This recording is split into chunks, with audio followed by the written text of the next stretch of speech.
I would like to begin today by thanking you all for being here and also for thanking Terry Champney for establishing the Leonard Irving Gilman Endowment for Jewish Culture here in the Serling Institute in honor of her late husband, Leonard Irving Gilman. We're so grateful to Terry for endowing this talk. I'd also like to thank our co-sponsors, the College of Arts and Letters, James Madison College, the College of Social Science, the Residential College of the Arts and Humanities, International Studies and Programs, the Department of Linguistics, Languages and Cultures, the Department of History, German Studies, the Center for European and Eurasian Studies, the Department of Religious Studies, and the School of Journalism. Lots of investments in your talk here today. And last but very much not least, it is such a pleasure to thank Ayelet Brinn for coming and spending time with us today. So Ayelet is Assistant Professor of Judaic Studies and History at the University of Hartford, where she holds the Philip D. Feltman Assistant Professorship in Modern Jewish History. And she'll be talking to us today about some material from her first book, A Revolution in Type, Gender and the Making of the American Yiddish Press, which was published by a truly fantastic press, NYU, in 2023. And on a personal note, I just want to say it is just such a joy and a privilege to have you here, and you're in for such a real treat because Ayelet's work really encourages us to be so thoughtful about the ways in which gender, not only in terms of the physical bodies, but also ideologies of gender, influences not only the way that Jews think about and talk about Judaism, but how we as scholars study Judaism as well. And her work is just so rich and so wonderful, and it's just such a joy to have her here today. So please do join me in giving a round of applause and welcoming Ayelet Brinn. Can everyone hear me in the back? Are you good? Great. Feel free to interrupt me at any point. We can do a lot of audience participation. I have a lot of beautiful images that you're just going to have to imagine on the screen, and I'll try to be as animated as possible to keep your interest. And I'm going to try to think through. There are a few times where I actually have us look through and dissect images. So I think I'm just going to be sort of acting them out and see what happens, and we'll go from there. So thank you for all of your patience and all of your sort of flexibility in dealing with this. So I want to start by thanking everyone at MSU for what has been a lovely day. The weather could not be more beautiful. It has been wonderful. Both Kirsten and Laura are longtime colleagues who I love, and so it has been just a joy to be with them. I also want to thank Michelle for all of her help putting this together. And I've been in residence in Ann Arbor for the year at the Frankel Institute. And I have to say, this is my first time in Michigan, and Michigan has the most wonderful Jewish studies communities that I've ever seen. And I'm just really happy to be here for the year. So today I'm going to be focusing on the intertwined histories of Eastern European Jews who migrated to the United States at the turn of the 20th century and the newspapers that cropped up to serve them. This was a time of profound changes in American Jewish life, and also profound changes in American journalism in many different languages. And these transformations were in many ways very interconnected. So I'll mostly be focusing today on the development of the Yiddish press, newspapers in the language that was spoken by most East European Jews when they came to the United States. And I'll focus particularly here on advice columns, and the role of this content in shaping the acculturation process of readers and the relationship between readers and newspapers. And I'll also explore what advice columns can tell us about the roles that newspapers wanted to play in readers' lives. So I want to start by asking everyone to think about whether you regularly read advice columns or listen to advice podcasts. With students, I asked if it was advice TikToks. Maybe that is also true of this group, maybe not. Maybe a show of hands at first, if you're willing to say if you engage with this sort of media on a regular basis, or know people who do, so about half. So for those of you who do listen to or read advice columns, or those who don't but are sort of relatively familiar with the concept, I want to ask you to think for a moment about why you or people you know engage with this type of material. Do you read them for advice you can apply to your own life? For a sense of empathy, connection, community, pure entertainment value, maybe schadenfreude a little bit? Some combination. So maybe a couple of people might be willing to share what they engage with and they interact with and how. they interact with it. Yes? Voyeurism. Reading about other people's complaints. I started probably I read the Boston Globe where they had asked Beth and Dear Abby and Ann Landers. And today we're down to like social cues, or maybe ask the ethicist, where you get like a quasi sort of problem, and then of course, usually very quickly you dispense with whatever ethical way you're doing, and you just sort of amuse yourself and look at that poor bastard. So you're looking for the amusement value. I think that is very common, yeah. What about the rest of you? What do you engage with and how? I'm going to call on people if they don't. Yes, please. I think I became interested with this genre when I was studying rhetoric in graduate school as this kind of, some kind of mechanism towards social uplift, the way rhetorical pedagogies can be. Yes. But now too, there's also this kind of like, I wouldn't say my interest is academic anymore. Like when I see an advice column, I'm all in for like, I don't know, the genre just fascinates me. Yeah. Maybe one more? Yeah. Well, I would say yes, views, but also maybe a little bit of empathy. And also I imagine myself, I read that and I think, oh, well, maybe I could rehearse my own problem of whatever it is and sort of imagine the voice of the person speaking to me. You know, it's like a little bit of empathetic, like and a bit reading. of performance. And performance, yeah, absolutely. Yeah. And you're seeing yourself as the advisee, but I think some people also perform the role of the advisor. Oh, yeah. So like, what would I say, and why is this person giving stupid advice when I would be giving much better advice? That is also a pretty common one. So I'm asking these questions because I want us to sort of think about the various ways people read and interact with advice columns, and that this is a media that's actually set up to be read by different readers in different ways. And I want to focus today on how similar dynamics sort of play out at the turn of the 20th century in the Yiddish press.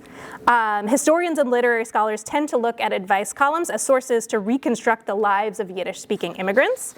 But I want to focus instead today on when and why newspapers began to include advice columns, and what this can tell us about how Yiddish newspapers grew from pretty unpromising origins to becoming basically the central, most multifaceted institution in American Jewish life.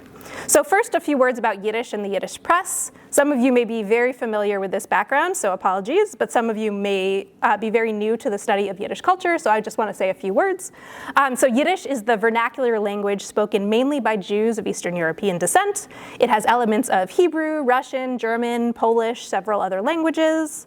And there have been people actually who spoke Yiddish in the United States for centuries, actually well before the United States was founded.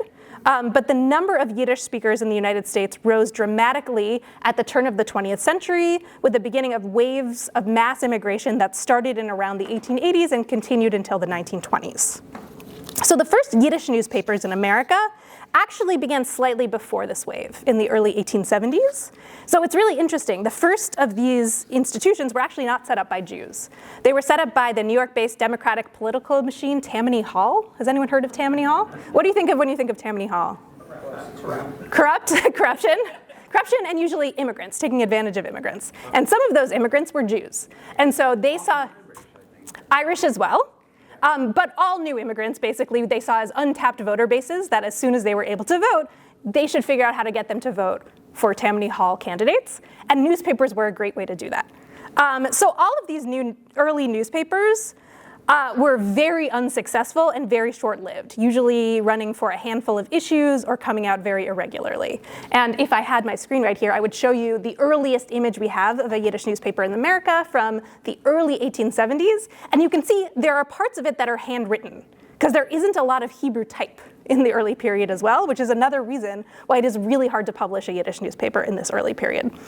So it's only really beginning in the 1890s or so, and over the course of the next few decades, that Yiddish newspaper publishing in the US really finds its footing. And in the next sort of several decades, the number and variety of American publications in Yiddish increases dramatically, like absolutely dramatically. So by the 1920s, there are so many specific and specialized Yiddish publications. So if you're a housewife, a farmer, a baker, a Marxist, an anti-Marxist, a humor lover, a humor hater, a theater goer. You could find a periodical that caters specifically to your interests. But there are also daily newspapers that hope to attract sort of a more varied audience. So between the 1880s and 1920s, there are about 20 attempts to start Yiddish daily newspapers in New York alone. And each of them have a specific ideological or political agenda. Some are orthodox, some are socialist, some are communist, some support the Democratic Party, some support the Republican Party. But the most successful of these newspapers, even if they espouse that ideological agenda, also wanted to court a mass audience, including those outside of their ideological window. So if their paper could reach a broader public, they could win out over their rivals in the battle for circulation, advertising dollars, and eventually ideological influence. So there's always this interplay between circulation, entertainment, and ideology in these newspapers. That's important to keep in mind. And by the 1920s, not only was there a broad market of options to choose from, but the circulation of Yiddish newspapers had really skyrocketed. So the circulation of the most popular Yiddish daily, the Forward, was higher than that of the New York Times at its height, which is a pretty remarkable statistic if you think about it. So I want to stress right from the beginning that this transformation of Yiddish newspapers into successful and essential American Jewish institutions was really in no way inevitable. So there were no real precedents for Yiddish newspapers anywhere near this scale in Eastern Europe. So there were a handful of European Yiddish weeklies and monthlies in the 1880s and before, but most of them attracted relatively small reading audiences, nowhere near the mass figures of circulation that we see in America. And because of very strict censorship laws imposed in the Russian Empire, the first European Yiddish daily newspaper appears about 20 years after the founding of the first Yiddish daily newspaper in the United States. So it's really an American phenomenon, the mass circulation Yiddish press, the Yiddish daily press. It's an American phenomenon before it's a European phenomenon, which is very interesting to think about. And if people in Europe are reading Yiddish newspapers in the 1880s and 1890s, they're probably reading American newspapers that are smuggled into the Russian Empire. But quickly upon their arrival, many of these immigrants who come over from Eastern Europe and may have never read a Yiddish newspaper before, very quickly begin to see newspapers as totally indispensable parts of their daily lives. They pore over them on their way to work. They read them out loud with neighbors and friends who may have lower literacy levels. They read their advice columns. They read their news. They become absolutely central parts of their lives. So one of the things I want to think about is the ways in which various forms of journalism, but especially advice columns, are central to that process of transformation. These columns were central to the cultivation of a mass Yiddish reading public and to situating newspapers as mediators between American and Jewish cultural spheres. Each major Yiddish daily actually included several advice columns and write-in columns at the same time, usually within the same issue. And it was through these columns that newspapers attempted to forge personal relationships with their readers and to try to encourage readers to see newspapers not just as entertaining or informative reading material, but as indispensable parts of basically every facet of their lives. So in particular, I'm going to focus in this talk on three important roles that advice columns played for Yiddish newspapers as well as their readers. So one, they helped acclimate readers to American life, and equally importantly, transformed newspapers, Yiddish newspapers, into publications in the style of the American popular press. So the Americanization of readers, but also of newspapers. So that's one. Two, they helped create a sense of virtual community, tying readers close by and further afield to each other and to the newspapers they read. And three, they taught readers not only that newspapers could be a valuable resource, but also how to ask newspapers for that kind of advice you wanted, which gets to what you were saying before, I'm sorry I don't know your name, about the rhetorical strategies involved. That you had to teach people how to sort of perform those rhetorical strategies in order to get them to take part. So I want to start with this first point about Americanization. So because advice columns offer guidance to readers on how to navigate their lives, they're central to what scholars have called the Americanization function of the Yiddish press. So this is a term that is actually used by the Yiddish press itself, and it sort of describes their self-appointed task of introducing their readers to every aspect of American society. So they had articles about how to play baseball. They had voting guides about how to vote in elections, including ballots that helped people figure out exactly what was on the ballot, especially with low English literacy. They had translations of the Constitution. They had articles on American history, the history of the different states. English lessons, all of that are sort of ways to help readers get acclimated to American society. And advice columns, because of their educational nature, sort of become a crucial component of that function. At the most basic level, most of the questions in these advice columns deal in some way with acclimating to American life.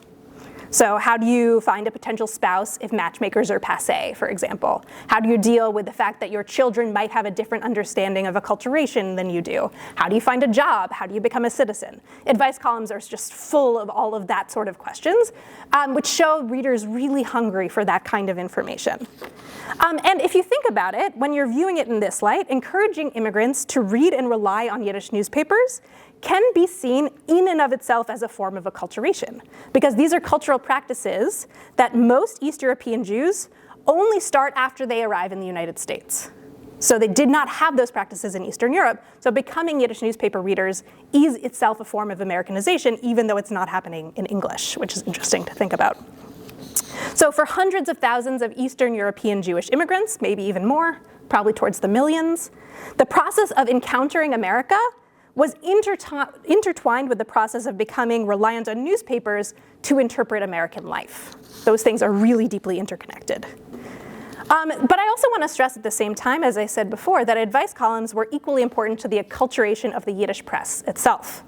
So the most prominent Yiddish dailies became successful by modeling themselves on contemporary American newspapers. Each Yiddish daily had staff members who devoted their time to sort of poring over the pages of local English language newspapers and translating that content into Yiddish from English, sometimes successfully, sometimes much less so. And each Yiddish newspaper had a slightly different understanding of what made an American newspaper so successful, but they all agreed on several different things. So one, American newspapers that were successful in English were successful in that they brought in a mass audience that included both men and women and people of different educational levels, that was crucial to being a newspaper. Two, American newspapers included entertainment as well as news, and advertising as well as political or ideological content. So even if you were a socialist newspaper, you still needed to sell Nabisco products, for example. That was part of being an American newspaper according to the Yiddish press. And three, that American newspapers found ways to forge personal connections with their readers in order to convince these readers to incorporate newspapers into their lives. So for the producers of each of these Yiddish dailies, I want to stress this again. Being an American newspaper did not necessarily mean being in English. They saw the Yiddish press as a thoroughly American cultural institution. So that's important to keep in mind. So now we're going to be a little imaginative. Imagine you're seeing an image inside the offices of the Jewish daily Forward, the most successful Yiddish newspaper, from 1902. It's drawn by a non-Jewish artist, and it's in Hutchins Hapgood's book, The Spirit of the Ghetto, which takes people around the Lower East Side at the turn of the 20th century. And there are 4 men in the image. So imagine that. There's one in the front. He's poring over some piece of paper. We don't know what's on it. So he's up in the front. And then there are 3 men in the back. One is definitely asleep. And then there are 2 that seem to be fighting. We don't know what they're fighting about. It could be about newspaper content. It could be totally unrelated. We don't know. But we do know from the sources we have about how Yiddish papers were composed in this period that at least one of these men or one of their colleagues was spending all of his days reading local English language newspapers and translating that content into Yiddish. So that gives you some sense of how these newspapers were composed, which also meant they were slightly delayed in terms of the kinds of news that they were presenting, which is interesting to think about as well. So one of the lessons that they gleaned when they were looking over these newspapers was the importance of a new innovation that was just taking hold in the American popular press in this period, which were advice columns. So American newspapers had things like letters to the editor since at least the 18th century, if not before, but the modern advice column was really a product of the 1880s. So these columns reflected American newspapers' transformations from political into commercial institutions that were funded by advertisements and circulation. So instead of inviting readers to write in with their opinions on the news of the day, like letters to the editor, these columns encourage readers to share sort of private, sometimes intimate details about their lives, and to view newspapers and their staffs as advisors to turn to for support and guidance. So it's sort of a different relationship between readers and writers than before. And the interactive nature of these columns is a part of newspapers' attempts to build closer relationships with their readers. So for Yiddish newspaper editors, including this same type of content was really important for encouraging readers to have a similar relationship with the Yiddish newspapers that they read. Everyone with me so far? We're good? Great. So to illustrate this point, I want to turn to the origin story of the most famous Yiddish advice column, a Bintel Brief, as told by its inventor, longtime Forward editor Abraham Kahan. So I saw a lot of nodding when I said the word Bintel Brief. Have people heard of the Bintel Brief before? In what context? You got the book? The Isaac Metzger book? Interesting. During Q&A, I would love to hear your thoughts about the Metzger book. I have complicated feelings about it. What about the rest of you? Where have you heard of it? What have you? Yes. Irving Howe's book, World of Our Fathers. Mm-hmm. And what does he say about it? Oh, he said it was very popular and very useful. He said it was popular and useful. He's also very derogatory towards it in a way because it's too popular and not socialist enough. And we'll get back to that in a second. Did you have your hand up? Yeah, Someone else my up here, yeah. grandmother used to, and she told me about it. What did she tell you about it? Well, in terms of helping her acculturate to America, it Yeah. really was very helpful. Yes, yes. I think for a lot of people that was true. Yes. My father, I grew up in Toronto. My father got a copy of the Forward every day, and he wrote letters to the Bintel Brief. So Did they publish them? I don't know. Okay. That I don't know. So we'll get back to And- that point. And then the question is, could I find out? Ooh, we can talk about that during the Q&A. The answer is maybe. It's for a variety of different reasons that we can get into. Maybe leaning towards no. So they published vanishingly few of the letters they I'm received. sure they did. And the sort of keyword searchability in Yiddish is not where it should be. So, but we can think about it together and see if we can figure something out. So I want to talk at first, before we talk about how that column functioned, about the origin story of the column that Abraham Kahan, the longtime editor of the column, told in his memoirs. Because I think it's really instructive in thinking through how he wanted to frame this column and its importance to readers. So in his memoirs, Kahan sort of describes the Bintel Brief as the culmination of a really long, really difficult process of transforming the Forward into his vision of a more quote-unquote American newspaper.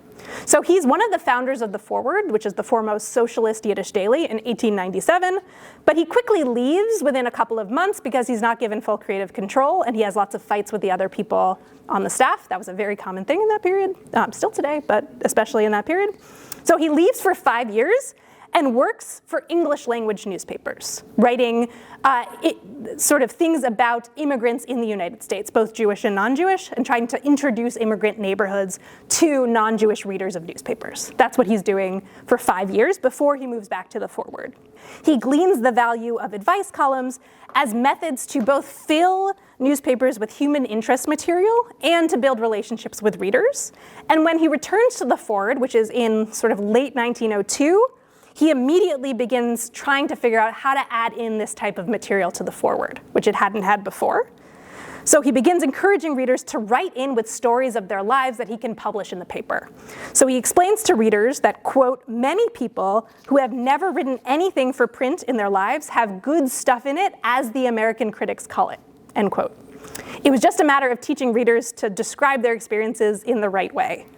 But according to Kahan, he was very frustrated in his efforts to coax the sort of material he wanted out of his audience. Try as he might, Kahan could not seem to explain to readers how to transform their life experiences into engrossing reading material. The greatest challenge, he said later, was that they could not understand what he meant by interesting. So he tried to prompt readers in a variety of ways, tried to ask them to respond to certain questions, tried to frame them as true novels as opposed to stories from their lives. And when these more indirect attempts at curation failed, he wrote editorials basically chiding readers for not writing in enough interesting material. So he said, get straight to the point, without asides, without introductions. But after 3 years or so of attempts, he decided to discontinue his attempts to write advice columns because it was just a noble but failed experiment, is what he says in his memoir. But then, out of the blue, 3 letters arrive in the forward office, and his secretary comes to him with these 3 letters and is not sure what to do with them. They arrive out of the blue after after the advice columns have already been discontinued. And like much of the mail the paper received, these letters sought information, but their content is sort of unsure. The secretary is unsure what to do with their content. They're not fitting the usual themes used in the paper so far. They're not about socialist ideology. They're not about labor organizing. So where are they going to print these letters? Is it even appropriate for a socialist newspaper to publish these windows into readers' lives? Kahan is overjoyed.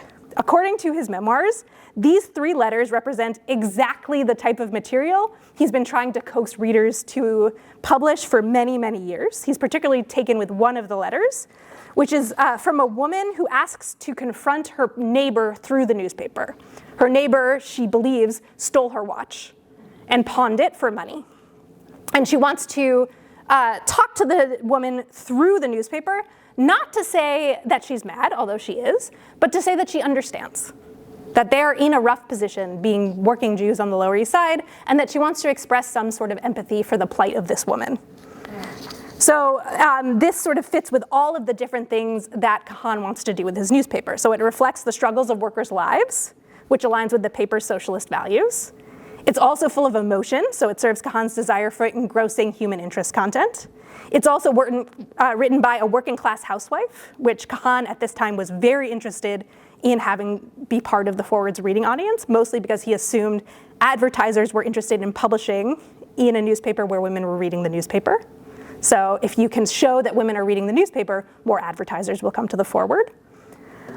Moreover, according to Kahan, the letter could serve as, quote, an excellent example for other readers.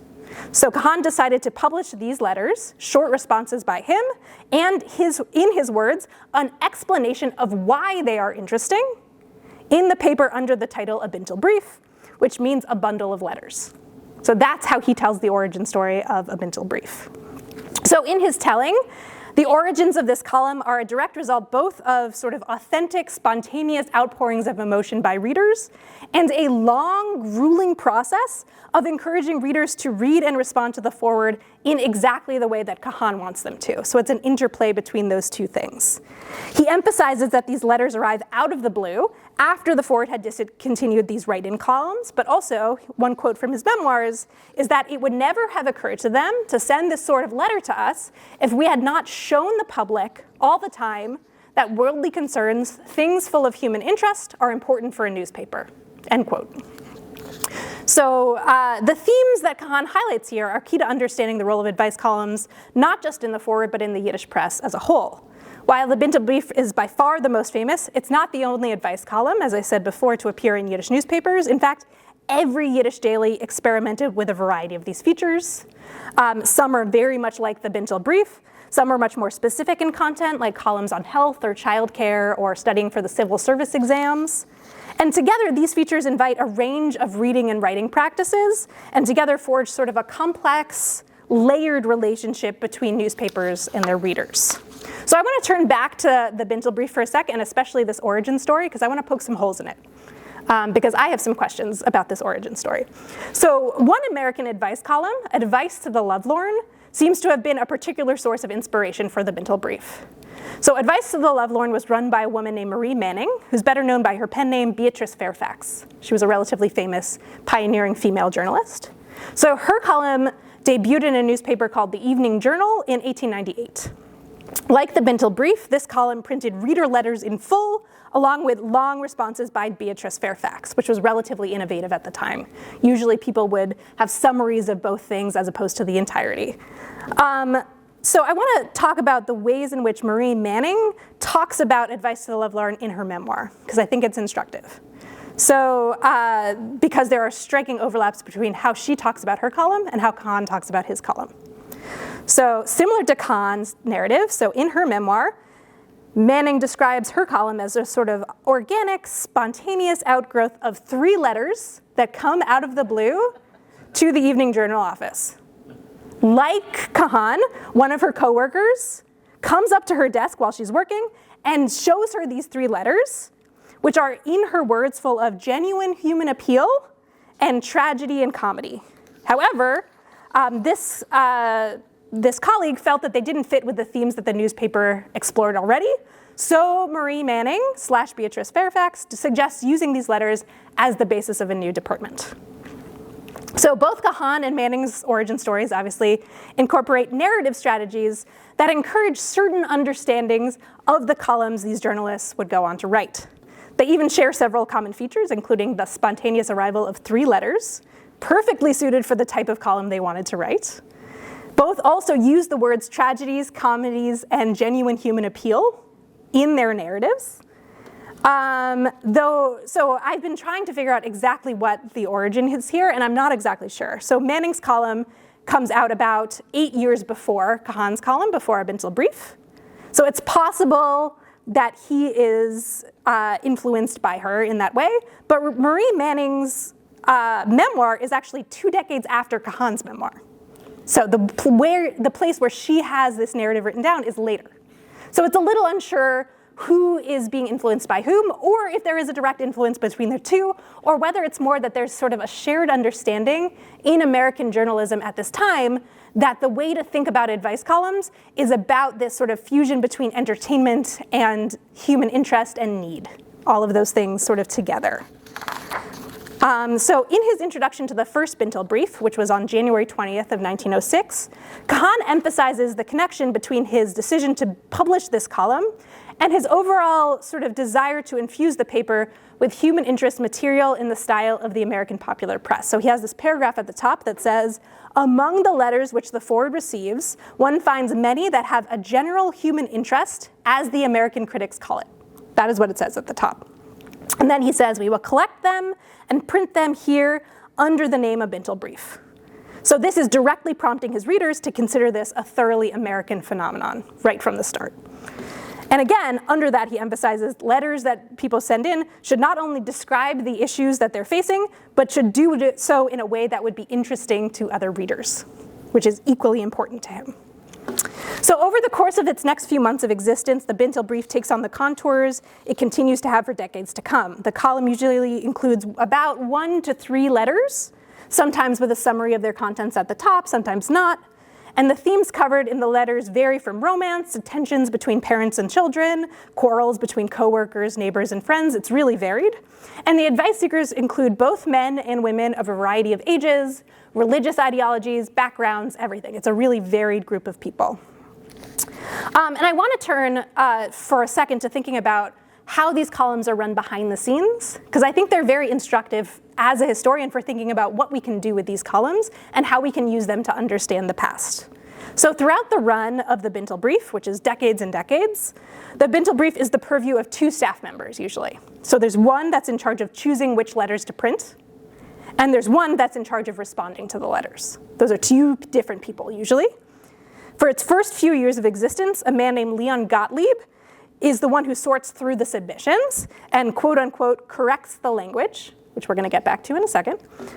And then Kahan is the one who writes the replies, Abraham Kahan. Over time, Kahan becomes too absorbed in other newspaper duties, and he stops being the one who replies.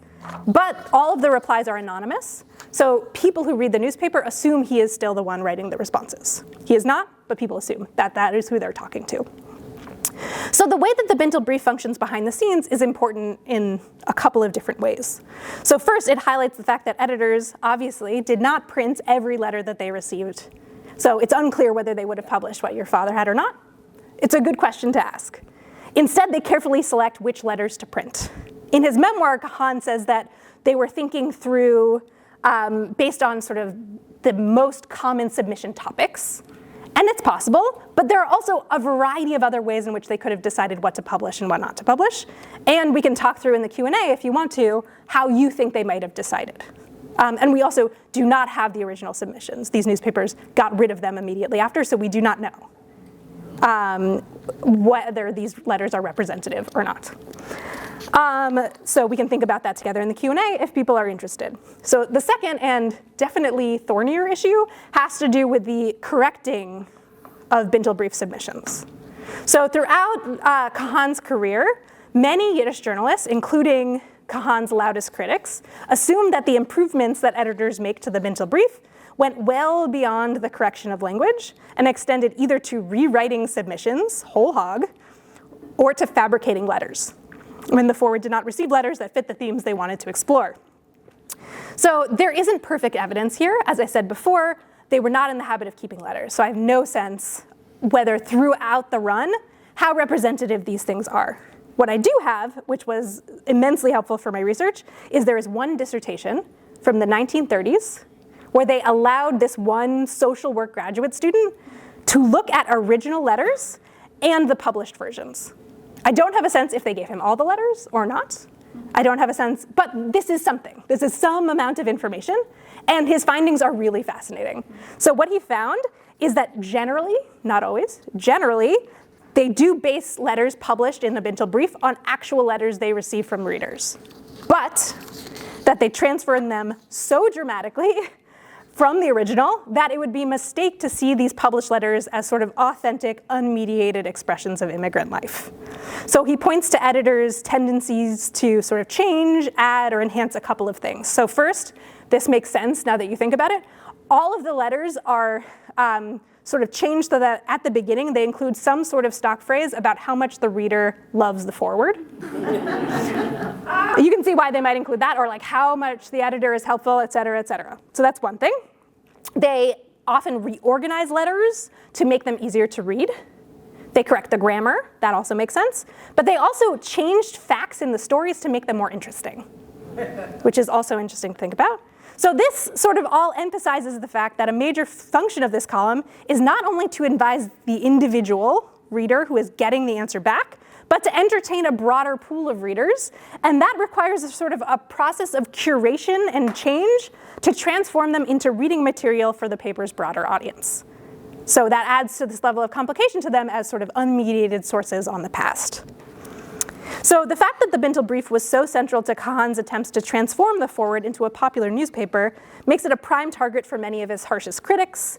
For critics, the column's invitation for readers to air their personal grievances to a broad public exemplifies sort of everything wrong with Kahan's sensational form of journalism. They also worry that the Bintel Brief panders to the basis instinct of readers, especially, in their opinion, uneducated female newspaper readers, and in no way contributes to their sort of political enlightenment or development. I don't know if I agree with that, because I think that is a deeply misogynistic way of thinking about it, but that is what people said. So I had a beautiful image here that illustrates this perfectly. So just imagine that there are 3 young girls, I would say about 10 years old, sitting on a couch together and reading. So can you imagine that?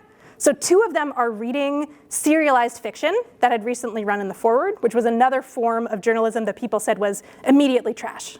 Just like, that cannot be anything but entertaining.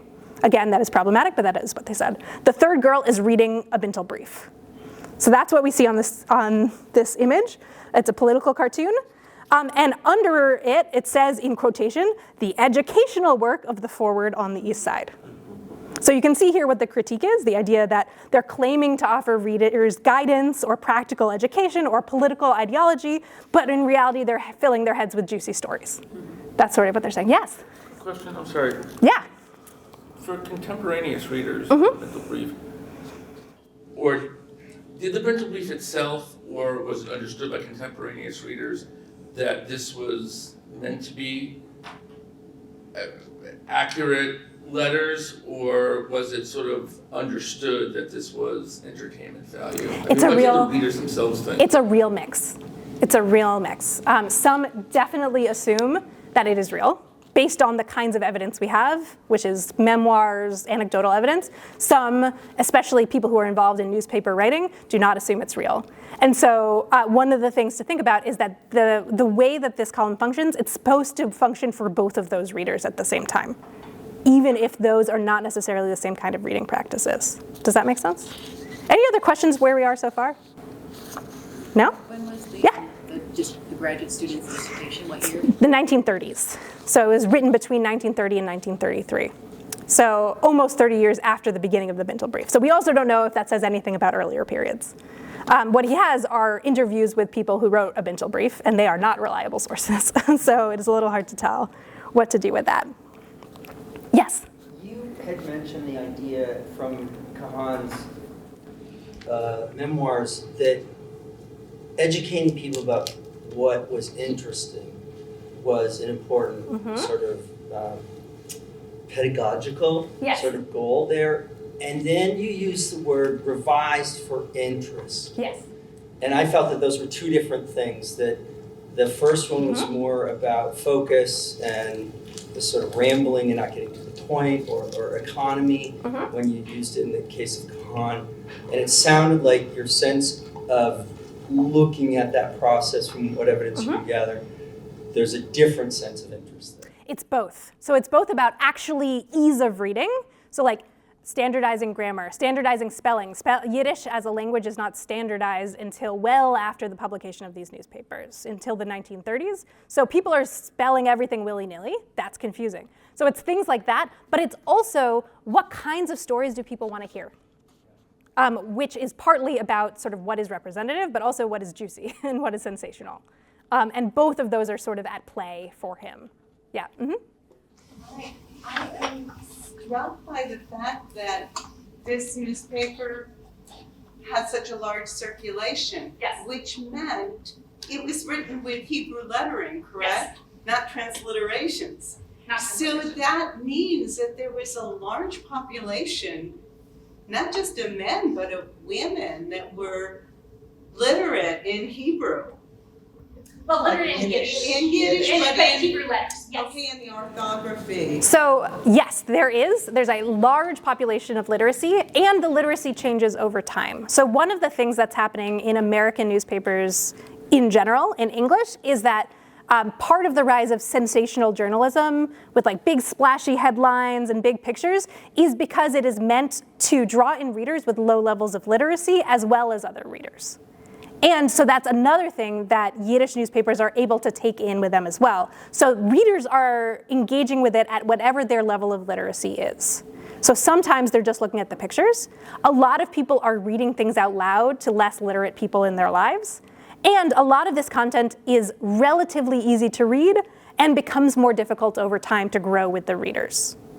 So levels of literacy are varied, but there are a lot of points of engagement that you can have depending on what your level of literacy is. Does that make sense? And then there's lots of information about sort of things like a Bintel Brief as like reading primers, like people using it as a way to learn how to read Yiddish as well, because they're so interested in the material, it encourages them to learn how to read. Of course, the things that we have that say that are written by newspapers, so we don't know if it's reliable or not. But it gives you a sense of how they want people to view it. Is that a hand? Yeah. I found, knowing, remembering my grandparents, my grandmothers, a lot of these people could read Yiddish better than they could read English. Yes, that's true. And especially, we're talking, I was going to talk about this later, but I'm just going to I'm going to move ahead a little bit. But we're talking about this like long period of mass immigration between the 1880s, late 1870s, and the 1920s. And we were talking about this earlier with your students. That's not actually a useful sort of broad period of time because there are tremendous changes that are happening in Jewish society in that period. So if you were a Jew in Eastern Europe in the 1880s, it is very unlikely that you would have a high level of literacy. If you're a Jew in Eastern Europe in 1905, it is very likely you would have a high level of literacy. So if you come to the United States after 1905, it's more likely that you will have a higher level of literacy than if you came over before. That has to do with changes in industrialization, changes in mobility within the Russian Empire, changes in educational policy within the Russian Empire, various revolutions that are happening. So the people who are coming over to the United States who are Jewish and reading Yiddish change dramatically over the course of this period as well. Does that make sense? Yeah. Any other questions about this before we continue? Yeah. It's just a follow-up, but maybe this is, how many of those people would have been literate in another language other than Yiddish, right? And then why would people have been encouraged to become literate in Yiddish here as opposed to English? Or would they have been becoming literate in both English and Yiddish at the same time? Okay, so I'll take those questions in Yeah, they're separate questions. Because they are separate issues. Yeah. So if you were sort of a working class person in the Pale of Settlement in Eastern Europe, which is the place where most Jews live, if you were a woman, you would have been likely to have very good conversational skills in another language. Depends on where you are, maybe Polish, maybe Russian, because women are the ones who are doing a lot of the commercial business for their families. So, but the likelihood that you could read was lower. So you are more likely to have linguistic skills, but not necessarily reading skills. So then when they're coming to the United States, so there are various different motivations at play. Some of these newspapers are serving people who have some level of Hebrew language literacy and can speak Yiddish. And so if you're reading Jewish texts, you can sort of understand what's happening in Yiddish, and that can be sort of a segue into English. They sort of think of English as just too hard to learn at first, is sort of what's happening there. Does that make sense? Did you have a question? Oh, okay. Any other questions about this before we continue?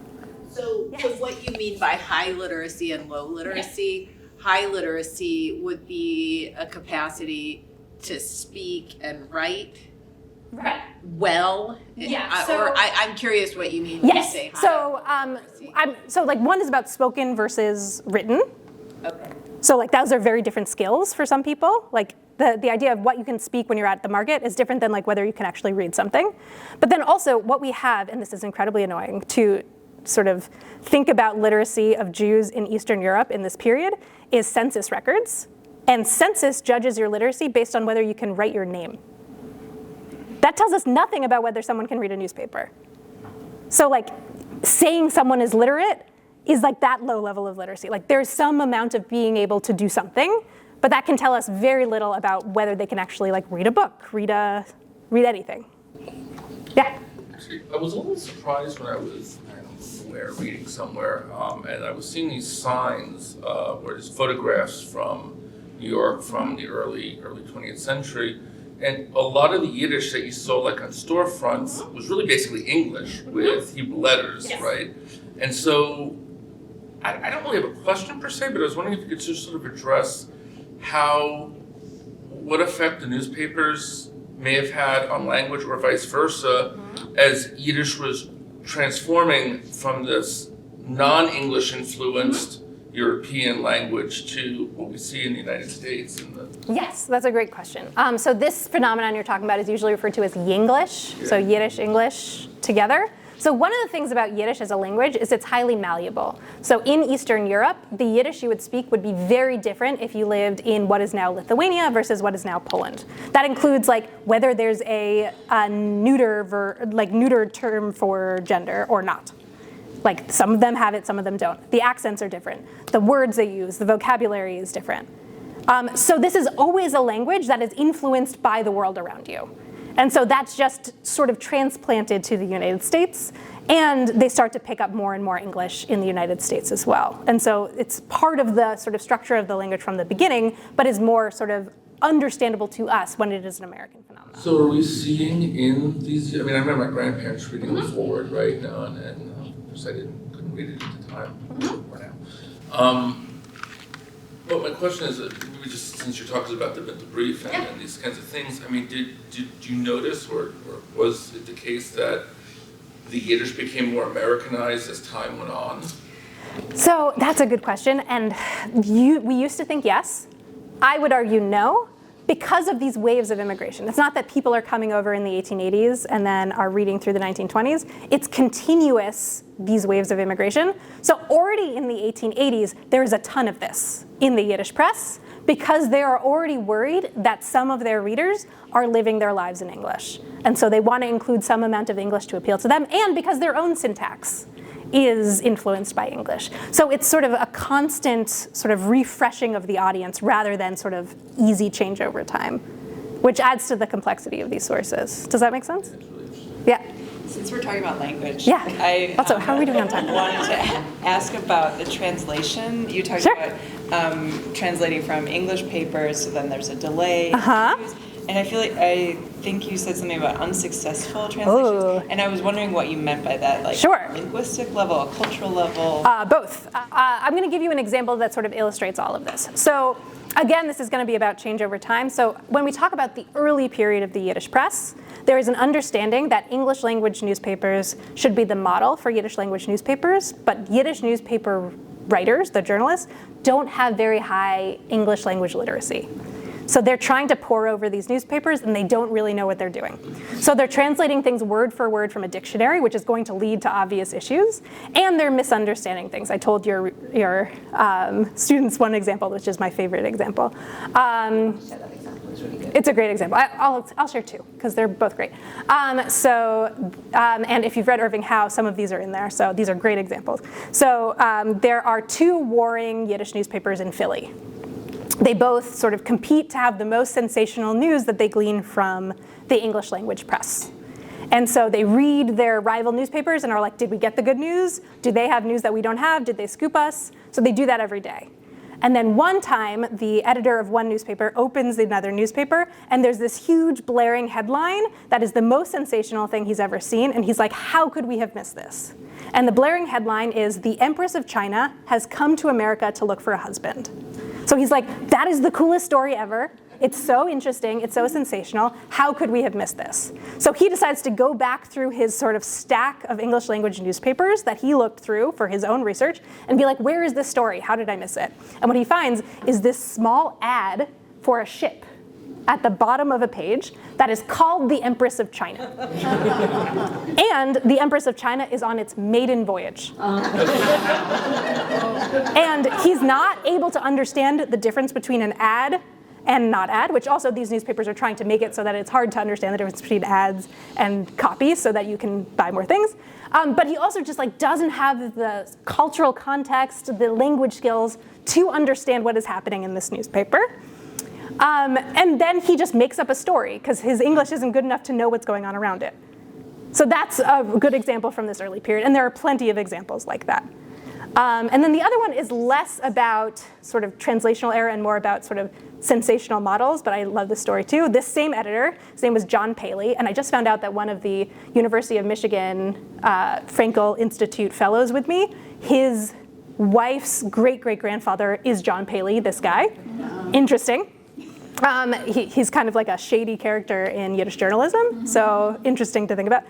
So he comes from Philly to New York and becomes the editor of one of the biggest Yiddish newspapers, which is supposed to be the orthodox, more staid, more politically conservative newspaper, but it's heavily sensational. It's incredibly sensational. And so he brings this idea to the editors and writers of this newspaper that it should be as sensational as possible. So I assume many of you are familiar with the laws of keeping kosher, that you're not supposed to eat shellfish, things like that. And so what he did is that the way he taught his writers about sensational journalism is that he found a local peddler on the Lower East Side, and he tricked him into eating oysters, and then told his writers to write a story about how horrible it was that non-Jews had forced this Jew to eat non-kosher food, even though it had been him. And then in the story, he had died from the oysters, which was not true in real life. But like you still get the sense of these models, but also how like a lot of the news in these was completely fabricated. If these were true, then like there are just so many two-headed babies on the Lower East Side. Like happens just like every week. And so there's a lot of sensationalism happening in these newspapers as well. Yes? So my impression from all of this is that these were not well-educated people who were doing the writing and editing for the newspapers. In the early period, yes. Over time, that is less true. So in the beginning, there's very little education among the staff members. Over time, they hire people who are more and more educated. And so the quality of the journalism gets much, much better over time, and the quality of the newspapers gets much, much better over time. But in this early period, it's highly experimental and highly prone to mistakes of a variety of kinds. My sense was that Abraham Kahn was seriously educated. He was seriously educated, yes. He was seriously educated, and there's a small cohort of like radical intellectuals who are seriously educated. He went to Russian universities. He's one of the only Jews in Eastern Europe who was able to go to Russian universities, things like that. And he's trying to bring this education to the masses, but also bring it down to their level. And he was often sort of a little bit, I don't know, pandering in the way that he did it. He thought that his readers were not very smart, which was not necessarily true. So there's a lot of sort of talking down to his audience that is complicated. But it might have been useful for a lot of people at the same time. So there's sort of both of those. Yeah, I thought that impression you saw Forverts as like a Yiddish New York Times. No, he did not see it as the Yiddish New York Times. I would say Yiddish New York Post plus New York Times. It's a weird fusion. So like if you're reading certain things, it is deeply lowbrow. And if you're reading certain parts of the newspaper, it's deeply highbrow. And that's because they have this really diverse audience of readers, and you want to reach them at their different levels. And there's also this interesting thing where they're talking about all of these as being sort of read by different readers in different ways. So there's this great article by B.Z. Goldberg, who's another famous, very educated Yiddish newspaper writer. He went to Columbia. He almost had a PhD, but then dropped out. Who knows why? And what he says is that he's talking specifically about women's pages. And he says women read women's pages for practical advice to apply to their lives, and men read it for like prurient interest, like reading over the shoulder. And so when you're writing a women's column, you have to have both of those audiences in mind. But you have to read it as practical advice and as something like kind of sensational and kind of like naughty in a way. And that's a really complicated sort of thing to tightrope between the two. It's like, how do you make it appeal to both of those audiences? Any other thoughts about that? Okay, so I'm going to give you a little more information before we wrap up and before we do more questions. So I wanted to think a little bit about sort of the relationship between readers and writers and these columns. And so one thing that I found is that I found various sources that show that sort of both readers and editors play a part in deciding where and how newspapers respond to their letters. So in his memoirs, Kahan says that only the editors of the newspaper decide what is published and what isn't. But one of the other Yiddish newspapers did keep all of their files, The Day, it's another one of these newspapers, and they reflect much more of an interplay between readers and writers. So readers often wrote in on the top of their letters which of the advice columns they wanted their letter published in, or if they want their advice not to be published, but to be a private exchange. Write me an individual letter. And so sometimes those things were listened to by the editors, and sometimes they weren't. And sometimes they published things in different places than people wanted. So it's this interesting interplay that shows sort of a varied relationship between the readers and the writers. And then another interesting thing is that I have this sort of treasure trove of letters from readers. And as I said before, many of them are letters that are asked not to be published. So what is interesting there is that advice columns train readers to think of newspapers as places to go for guidance and advice that extends beyond what is written on the page. So they ask for dating advice, they ask for vacation advice, they ask for where to give charity, and they ask for none of this to be on the pages of the newspaper. One of my favorites is there's this guy in Kentucky whose name is Shin Lerman, who sends just like a whole bunch of Russian letters, Russian language letters, that are handwritten to the offices of one of these newspapers and asks them to type them up for him. Because he doesn't have a typewriter. And he's like, you guys are an aid to me? Aid me in this. They say no in that particular one. But then eventually what happens is these newspapers are so successful at encouraging readers to see them as these authoritative forms of advice and education that people start coming to the offices of these newspapers themselves. So there are about 2 million Jews who come over to the United States and live for some amount of time on the Lower East Side, and there would be a map up here if we had our images. And it shows that Jews are living in very close proximity to an area called Yiddish Newspaper Row, which is the one street where every Yiddish newspaper is written. Every Yiddish newspaper has its offices within 1 block of each other, which means that writers could go back and forth to shop their wares to different newspapers, but readers also could go to these newspapers in person. And they did. And so all of these newspapers eventually have to hire staff members who do no writing of content for these newspapers, but basically work as social workers because too many people are coming in person and they can't continue to write these newspapers. Sometimes they come in with like very sort of intense feedback about the writing itself in the newspaper. One of my favorite things I found is that there was a sort of young revolutionary cohort who come in to the Forward office to complain about the quality of the fiction in the Forward and say that this particular serialized story is so bad and they were so mad about it. And so according to them, in the next issue of that serialized story, all of the characters in that story went into a barn and the barn burned down and the story was over. And they say that it was because of them. So again, they believe that they have some ownership over this newspaper. Whether that's true or not, we don't know, but it gives you some sense that the kinds of dynamics set up by advice columns eventually blossom off the page into the way that American Jewish institutional life functions. So I'm gonna end my talking there, but we have a little time if anyone has any more questions about anything. Comments, thoughts? Yes? Thank you. That was so interesting in terms of the different waves and transitions and role that it was played.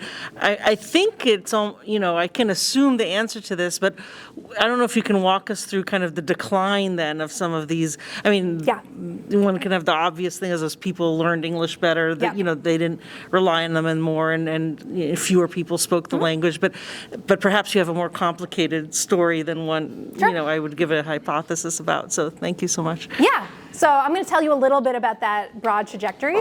So the high point of Yiddish circulation in the United States, Yiddish newspaper circulation, is in 1916. Why do you think that might be? 1916? That's the high point. Yeah, World War I. So people are very worried about what is happening to their relatives in Europe. And English language newspapers aren't necessarily talking about that. So people are buying 1, 2, 3, 4, 5 Yiddish newspapers so that they can compare and contrast what is going on in the different newspapers.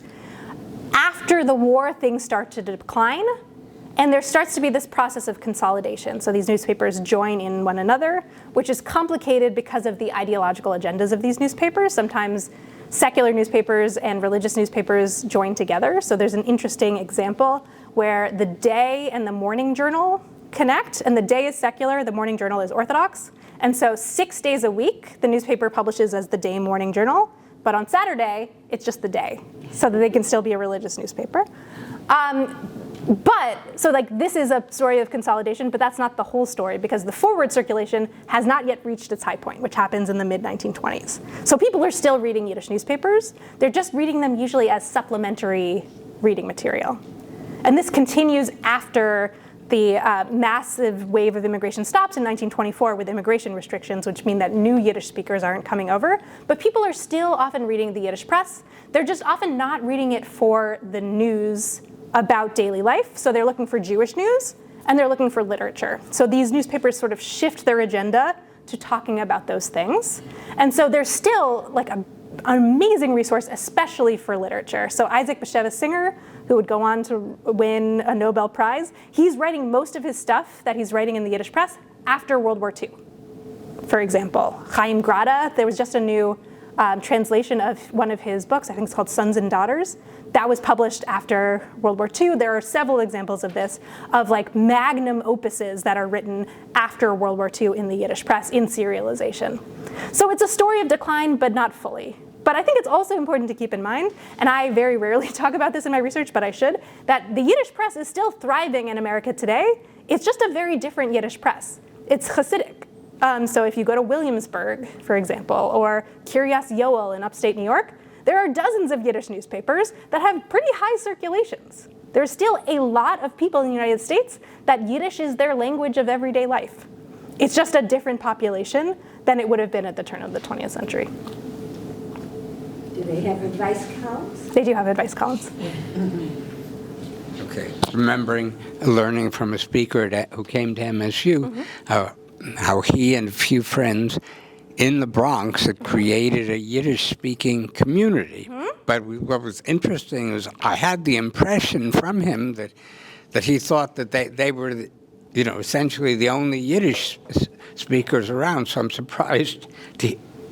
interested to hear you say that there are these large communities in the New York area. So the Bronx community was thriving after World War II, but they are a very different community than the community that is in Williamsburg or in Kiryas Yoel, who are deeply Hasidic Jews who have no interest engaging with the surrounding society. The ones in the Bronx are deeply bohemian, deeply literary, and so they would have very little understanding of themselves as the same culture, even if they're speaking the same language. Yeah. There's this great project that the Yiddish Book Center put together, I don't know if it was someone related to that, called the Bronx Bohemians, which sort of details that entire world, and it's wonderful. It's deeply rich, the kinds of resources they've been able to put together. It's really interesting. Thank you. I don't know if you have any thoughts on this, but I'm thinking about fictions that deal with this. So there's parts of The Rise of David Levinsky that deal with advice and these kinds of things you're talking about. And then there is Nathaniel West and Miss Lonely Heart sitting there. And I was wondering if you had a thought on the relationship between these literary, whether it's the sort of realist Levinsky or the modernist West, both Jewish, both sort of aware of a secular world in very different ways, and writing these kinds of fictions that are dealing with the problem of these advice columns? It's a great question. So I know more about Kahan and in terms of his, but I will get back to Miss Lonely Hearts in a sec because there are some interesting parallels there. Abraham Kahan viewed various sort of modalities as a way to get his message across. So he did things that were basically religious sermons that were for a more religious audience, but the entirety of the content was about socialism. But it's using sort of the drosh format to try to teach people about socialism. He also wrote a lot of fiction, short and long. Yeah. And all of it is supposed to sort of come back to the same things, and all of it is supposed to fuse entertainment and radicalism, pretty broadly defined, and this sense of acculturation into American society. So he saw these things as like working together kind of symbiotically. And sometimes he and other writers would even sort of put in sort of connections between them. So if things are running in the same newspaper, so a serialized story and an advice column, people often sort of put in things that connected one to the other. So there's an example. There was this guy named Getzel Zelikovich, who was the editor of one of these newspapers, and he wrote a women's column under the name The Lithuanian Wise Woman, but he also wrote fiction at the same time, and he wrote columns under his own name, and all of them referred to each other. And that's a way to drum up interest, but it's also a way to sort of teach people how to read different columns in different ways. So all of them are like, you should look at this for information, and this for education, and this for entertainment. So all of that is connected. So the thing I want to say about Miss Lonely Hearts, which is about this, like, it's this deeply cynical portrait of the person writing the column, and it's not this picture of like empathizing or sympathizing with the people writing in the letters. And we have a lot of evidence of that as well, especially in the foreword. So Kahan talks about it as this like deeply warm relationship, but a lot of his colleagues did not feel that way. So there's an example of this poet named Mani Leib, who was a very famous Yiddish poet, but poetry does not pay very well in this period, but being a journalist pays a little better. So he also was the person for a while after Abe Kahan to answer letters in a Bintel Brief, and he wrote just like scathing things about the people who write into the Bintel Brief. He wrote them in letters to his girlfriend, and he also wrote poetry about it, about how much he hated writing the Bintel Brief. So that's also very similar. And was it, I mean, Miss Lonely Hearts sort of gets this accumulation of just the sort of an Eleanor Rigby type of like the collective misery of the loneliness of the human condition. Yeah. It sounds like this guy's, is he contemptuous of their ignorance, of their naivete? It's a real mix. Their sense that why on earth are you asking a newspaper to help you with problems, you chat GPT moron. Right, it's all of that, and then also that it's like, there's something very gendered about it too. It's like the ladies who write into the Bintel Brief and are like sobbing out their problems as well. Misogyny to it. Yeah, there's definitely a misogyny to it. And also, this idea of Miss Lonely Hearts being a man is also central to the Yiddish press because there are many men writing under female pseudonyms in the Yiddish press. It's a shockingly common phenomenon in the Yiddish press. Thank you. Yeah. Any other questions or comments? Yeah. This is about the circulation of the foreword. Yeah. And so I know that my father read the foreword in Toronto, and on a daily basis. And was it printed in other places, outside of New York? So there are two things happening. Oh, okay, doesn't matter. So two things happening, and it sort of depends on when we're talking about. But things are being shipped from New York everywhere, both within the United States and outside. And then eventually they also open up offices in other places. There's one in Detroit for the forward, for example. There's a Detroit office. Philadelphia, Boston, Chicago. I don't know if there's one in Toronto specifically. Well, there probably was at one point. There could have been. There could have been. There's a deep relationship between the Yiddish press in Canada and in the United States. And so there's some sort of connection in terms of the writers and the readers and things like that. But even if there isn't an office, they're being shipped everywhere as well. Is there another hand? Yeah. This isn't about the advice columns specifically, but just about the forward. So This is a moment when, in English language journalism, the journalists are developing a sense of their professional identity. Journalism ethics is being developed. The first code of ethics comes out in 1924, objectivity. So I'm just wondering if you could say anything about the journalism ethics of the Forward. Were they in line with this trend towards objective news, or were they comfortable being partisan? They were comfortable being partisan. Okay. So most of what I look at is before the period of mass migration ends in 1924. So it's in this period where objectivity in journalism in general is not necessarily the byword anyway. Yeah. And so I'm thinking about like Michael Schudson's work on sort of the transitions in journalism.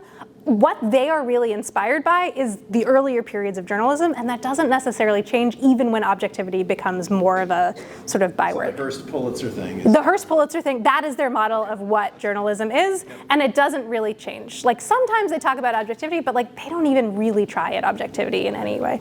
And like things like voting guides are just like vote for the Socialist Party. They're just like full hog, like they don't care. And sometimes readers know this and sometimes readers don't. Yeah, but objectivity is not a thing that's going on in these newspapers, which is really interesting to think about as well. Thank you.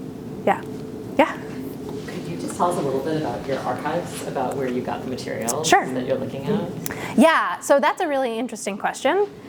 So one thing that's interesting to think about is that the sort of technology for researching the history of the American Yiddish press has changed dramatically in the short period that I've been doing this. So when I started writing my dissertation, which would have been in 2013, you had to scroll through microfilm in order to read these newspapers. None of them were digitized.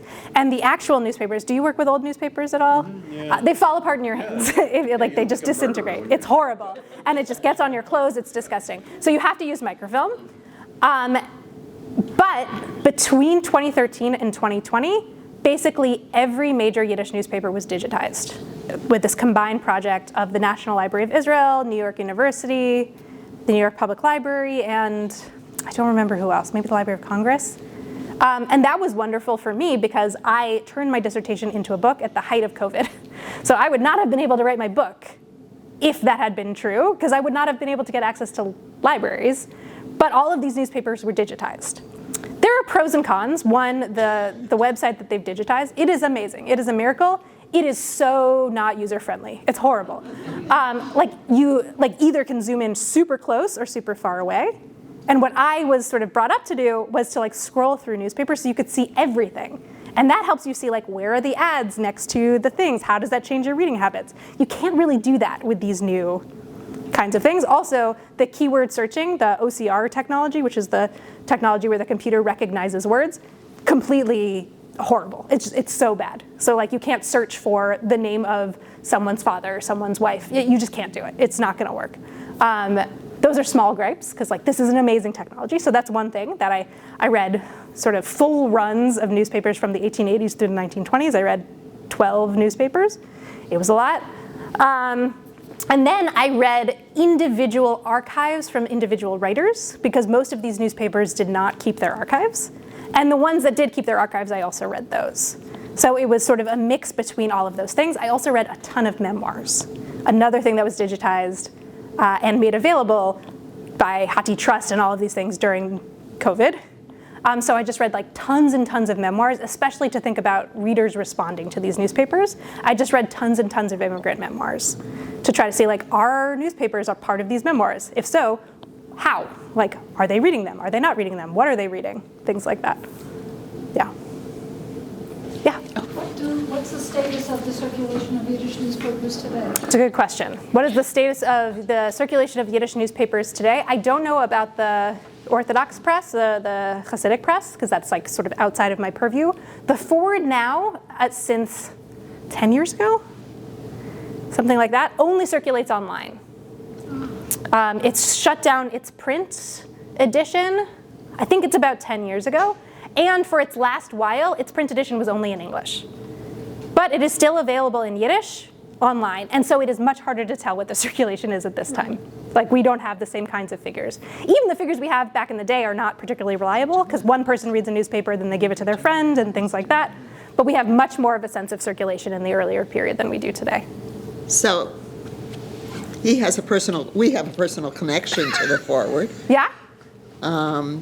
our nephew did the online, was the online He's their technical person. Oh, cool. So, just that's a.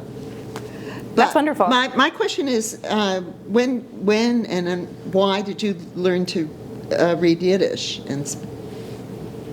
Yeah, so I am an American Jew myself, and I come from a family that had Yiddish back in the day, but did not by the time that I came around. It was the language that 2 of my grandparents spoke with their parents, and even then, my other 2 grandparents, their parents spoke it in front of them, but didn't translate it.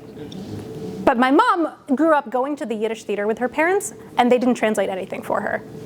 Mostly because it was really, really bawdy, and they didn't, but they took her, which is a weird parenting choice, but that's sort of neither here nor there. So I didn't have Yiddish growing up, except for like little bits, but I knew that I wanted to get a doctorate in American Jewish history, and I realized that the kinds of historical questions that I wanted to know, if you trace them back, you need Yiddish at a certain point.